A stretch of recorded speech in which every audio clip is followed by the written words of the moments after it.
تو اس کا بھی مسئلہ یاد رکھیں کہ اللہ تعالیٰ نے حالت حیض میں زوجہ سے ہم بستری کو حرام قرار دیا کیونکہ اس میں گندگی ہے. باپ دیکھیں کہ وہ گندگی اس درجے کی نہیں ہے جتنی اورل سیکس میں گندگی ہوتی ہے. اگر اس میں ڈسچارج ہو جائے بندہ, انسان جو ہم بستری کرنے والا ہے زوجہ سے, وہ منہ میں ڈسچارج ہو جائے, تو آپ سوچیں کہ اللہ تعالیٰ شرمگاہ کو گندگی سے بچا رہے ہیں جس کی وجہ سے حیض کی حالت میں ہم بستری کو حرام قرار دیا. تو منہ جس سے انسان کھانا کھاتا ہے, جس سے کلمہ پڑھتا ہے, اور جو انسان کے جسم میں سب سے اشرف عضو ہے, سب سے زیادہ معزز اور مکرم عضو ہے, اس میں ایسی گندگی کو ڈالنا کہاں سے جائز ہو سکتا ہے, کہاں سے حلال ہو سکتا ہے؟ تو آج بعض متجدد قسم کے لوگ جو ہے نا اس کو حلال قرار دے رہے ہیں, تو یہ بالکل غلط ہے. تو یہ بات خوب ذہن میں رکھیں کہ اورل سیکس کے ذریعے اپنی خواہش کو پورا کرنا اس طور پر کہ ڈسچارج ہو جائے انسان عورت کے منہ میں, بیوی کے منہ میں, یہ بالکل حرام ہے, بالکل ناجائز ہے. کیونکہ منی ایک غلیظ اور ناپاک اور گندگی ہے اور ناپاک اور نجس چیز ہے. بعض حضرات یہ کہتے ہیں کہ منی پاک ہے, مگر یاد رکھیں منی کے پاک ہونے کے دلائل مضبوط نہیں ہیں, منی کے ناپاک ہونے کے دلائل بہت مضبوط ہیں. سب سے پہلی دلیل قرآن مجید میں آتا ہے الم نخلقکم من ماء مہین, ہم نے تمہیں غلیظ اور پلید پانی سے پیدا کیا ہے, ذلیل پانی سے پیدا کیا ہے. تو اس میں بھی اشارہ ہے کہ منی ناپاک چیز ہے. دوسری بات یہ کہ حدیث میں آتا ہے کہ کنت افرق المنی من ثوب رسول اللہ صلی اللہ علیہ وسلم ثم یصلی فیہ. حضرت عائشہ رضی اللہ تعالیٰ عنہ فرماتی ہیں کہ رسول اللہ صلی اللہ علیہ وسلم کے کپڑوں پر اگر منی لگی ہوتی تھی, صحیح بخاری کی حدیث ہے, میں اس کو کھرچ کے صاف کرتی تھی, پھر آپ صلی اللہ علیہ وسلم اس میں نماز پڑھا کرتے تھے.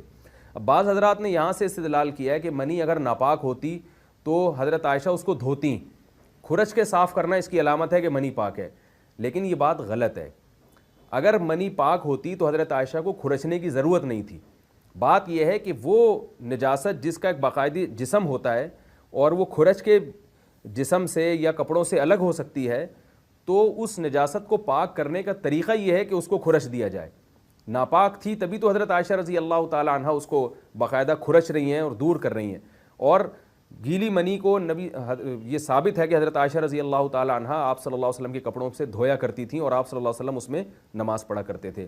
حضرت عمر رضی اللہ تعالی عنہ کے دور میں کسی شخص کو احتلام ہوا تو اس نے اپنے پورے جو ہے نا وہ کپڑے دھوئے, تو حضرت عمر نے اس کو منع کیا, فرمایا کہ اتنا کافی تھا کہ اس جگہ کو تم دھو لیتے. تو اس میں بھی حضرت عمر اس کو باقاعدہ دھونے کا حکم دے رہے ہیں. کسی بھی صحابی نے اعتراض نہیں کیا کہ یا امیر المومنین آپ ان کو دھونے کا حکم کیوں دے رہے ہیں, منی تو پاک ہے.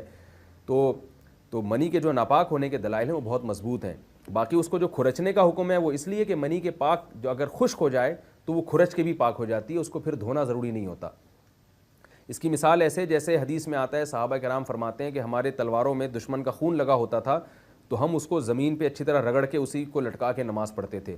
تو دیکھیں خون بھی ایسی چیز ہے کہ جو سوکھنے کے بعد اس کی ایک پاپڑی سی جم جاتی ہے. تو حالانکہ خون کو بھی ناپاک مانا جاتا ہے, جمہور علماء کے ہاں خون ناپاک چیز ہے, لیکن صحابی کیا کر رہے ہیں, اس کو رگڑ کے زمین پہ اور جو اس کو اچھی طرح رگڑ کے جب اس کا اثر زائل ہو گیا تو اسی کو لٹکا کے نماز پڑھ رہے ہیں.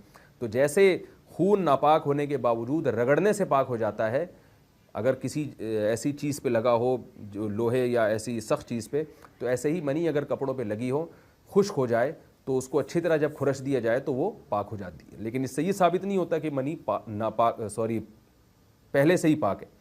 ایک اور دلیل منی کے ناپاک ہونے کی یہ ہے کہ جو مدی ہے, ٹرانسپیرنٹ پانی جو مرد کے جسم سے نکلتا ہے, وہ اگر جسم سے نکل جائے تو وضو فرض ہو جاتا ہے, اور منی نکل جائے تو غسل فرض ہوتا ہے. اب یہ کیسی بات ہے کہ مدی کے نکلنے سے جس سے وضو فرض ہو رہا ہے وہ تو ناپاک ہے, اور منی نکلنے سے جب غسل فرض ہو رہا ہے بڑی والی طہارت, تو اس کو ہم پاک قرار دیں. تو اس لیے امام ابو حنیفہ رحمہ اللہ تعالیٰ کا مذہب منی کے بارے میں کہ یہ نجاست غلیظہ ہے, اور امام مالک کا بھی یہی مذہب ہے. یہ مذہب بہت دلائل کے لحاظ سے قوی ہے. تو اس لیے عورت کے منہ میں ڈسچارج ہونا یہ بالکل حرام ہے, ناجائز ہے, گندگی ہے, اسلام میں اس کی قطعاً اجازت نہیں ہے.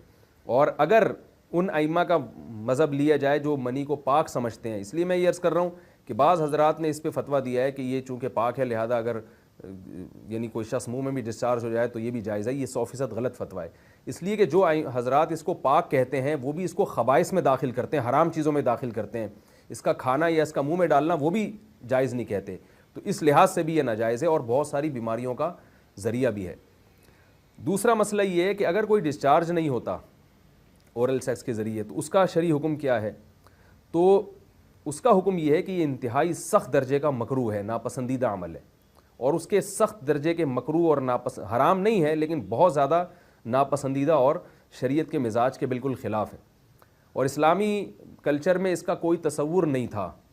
یہی وجہ ہے کہ فقہائے کرام کے ہاں اس چیز کا تذکرہ بہت ہی محدود پیمانے پر ملتا ہے۔ یہ اس کی علامت ہے کہ مسلمان معاشرہ اس چیز سے بالکل بھی واقف نہیں تھا کہ یہ کیا ہوتا ہے۔ تو یہ چیز غیروں سے آئی ہے، غیر مسلموں سے ہمارے معاشرے میں، جو ان کی موویز دیکھ دیکھ کے، فحش فلمیں دیکھ دیکھ کے نوجوانوں میں اس چیز نے سرایت کیا، ورنہ یہ انسان طبی طور پر اس عمل سے بہت زیادہ نفرت کرتا ہے۔ کوئی بھی شریف الطبع آدمی ذہنی طور پر اس کے لیے تیار نہیں ہوگا۔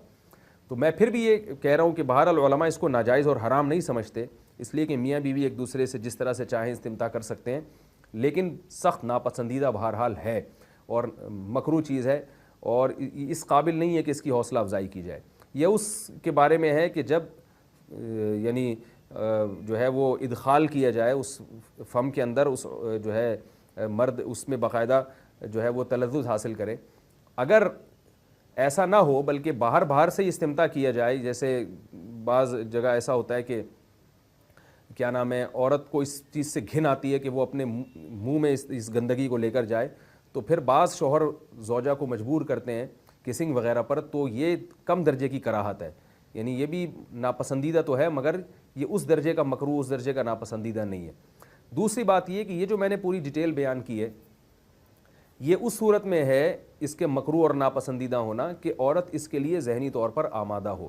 یہ بات خوب یاد رکھیں، اگر عورت کو اس عمل سے گھن آتی ہے تو پھر مرد بیوی کو اس کام پر مجبور ہرگز نہیں کر سکتا، کیونکہ یہ نکاح کے جو ایگریمنٹ ہے، مقتضیات ہیں، اس کے خلاف ہے، یعنی یہ اس میں داخل نہیں ہے۔ عورت اپنے آپ کو ہم بستری سے تو نہیں روک سکتی، مرد جب چاہے گا بیوی سے ہم بستری کر سکتا ہے، عورت کو اجازت نہیں ہے، لیکن خاص اس عمل سے عورت مرد کو روک سکتی ہے اگر وہ ذہنی طور پر اس کے لیے آمادہ نہیں ہے۔